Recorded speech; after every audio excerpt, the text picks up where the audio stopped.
Tamil cinema இண்டஸ்ட்ரியில பயங்கர பிரபலமான மியூசிக் டைரக்டர்ல ஜிவி பிரகாஷும் ரொம்பவே முக்கியமான ஒருத்தர். இவரோட சாங்ஸ் எல்லாம் கண்டிப்பா நல்ல ஹிட் கொடுத்திருக்கு. ஜிவி பிரகாஷ் பாடகி சைந்தவிய லவ் பண்ணி மேரேஜ் பண்ணிக்கிட்டாரு. ரெண்டு பேருக்கும் ஒரு அழகான பெண் குழந்தையும் உண்டு. அழகான மியூசிக் கப்லா இருந்த இவங்க சடனா டிவோர்ஸ் அனௌன்ஸ்மெண்ட் கொடுத்தாங்க. அது தமிழ் சினிமா இண்டஸ்ட்ரிக்கும் ரசிகர்களுக்கும் பெரிய அதிர்ச்சியை தந்துச்சு. டிவோர்ஸ் ஆனாலும் எங்களோட ஃப்ரெண்ட்ஷிப் எப்போதும் போலதான் இருக்கும் அப்படிங்கறத அவங்க ரெண்டு பேரும் பல இடங்கள்ல சொல்லியிருக்காங்க. அதை ப்ரூவ் பண்ற மாதிரி டிவோர்ஸ் அனௌன்ஸ்மெண்ட்க்கு அப்புறம் மலேசியால ஒரு கான்சர்ட் நடந்துச்சு. அந்த கான்சர்ட்ல ரெண்டு பேரும் சேர்ந்து மயக்கம் என திரைப்படத்துல வர பிறை தேடும் சாங் பாடியிருந்தாங்க.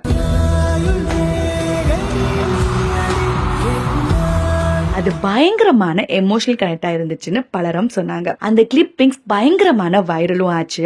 அதை தொடர்ந்து ரசிகர்கள் ரெண்டு பேரும் மறுபடியும் சேர்ந்தா நல்லா இருக்கும் அப்படிங்கிற மாதிரி கோரிக்கை வச்சு நிறைய கமெண்ட்ஸும் போட்டுட்டு இருந்தாங்க. இப்ப அதை தொடர்ந்து நான் முத்துக்குமாரின் 50வது பர்த்டே செலிப்ரேஷனை முன்னிட்டு ஆனந்த யாழின்னு ஒரு கான்சர்ட் நடந்துச்சு. அந்த கான்சர்ட்ல செகண்ட் டைமா ஜிவி பிரகாஷும் சைந்தவியும் சேர்ந்து